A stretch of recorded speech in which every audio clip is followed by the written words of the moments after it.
Баршаға сәлем, достар, қалдарың қалай? Менің каналыма қош келдіңіздер. Достар, әр күніміз тек сәттілікке толы болсын деп тілеймін.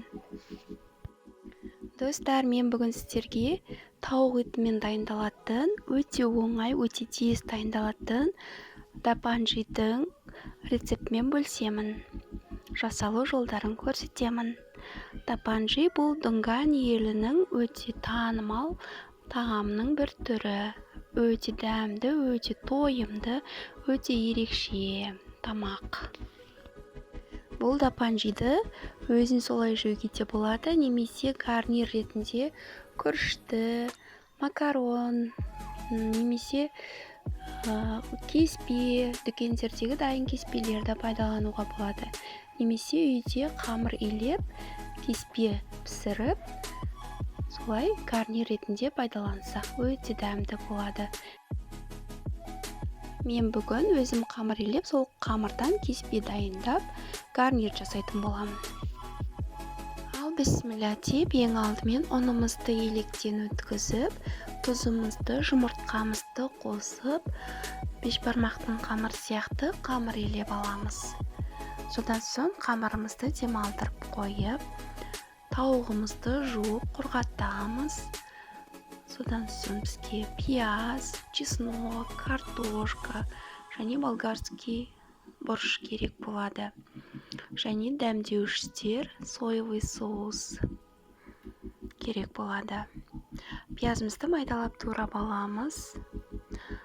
Табамызға кішкене май құйып қыздырып аламыз.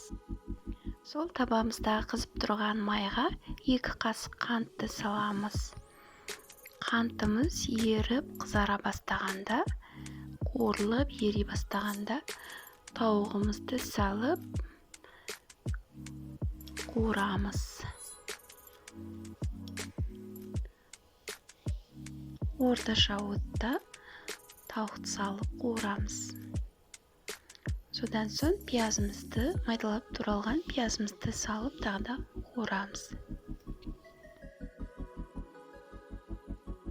Картошкамызды ірілеу етіп турап аламыз. Қуырылып жатқан тауығымыздың үстіне картошкамызды салып, тұз, бұрыш, дәмдеуіштерімізді салып, араластырып, қуыра отырып, соевый соусты құйып, тағы да бір араластырып,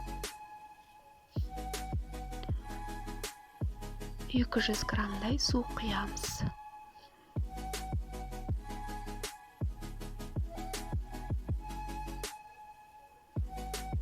Томат саламыз.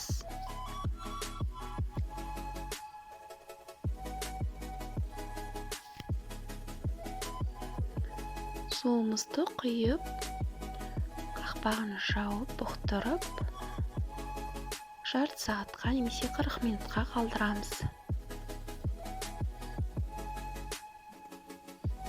Осындай әдемі болып пісіп жатады. Содан соң болгарский бұрыштарды ірілеу етіп турап, чеснокты турап, бетіне саламыз. Тағы да 10 минутқа қалдырамыз. Соның арасында демалып болған қамырымызды жұқалап жайып, ұзын кеспе етіп кесіп аламыз. Суға бір қайнатып пісіріп аламыз. Дайын болған қамырымыздың бетіне біздің дапанжи подливымызды саламыз. Міне осындай өте дәмді, өте керемет дапанжиымыз дайын.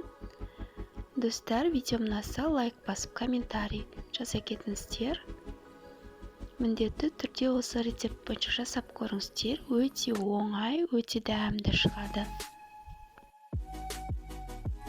Достар, менің келесі видеоларымды жіберіп алмас үшін каналға тіркеліп қоюды ұмытпаңыздар.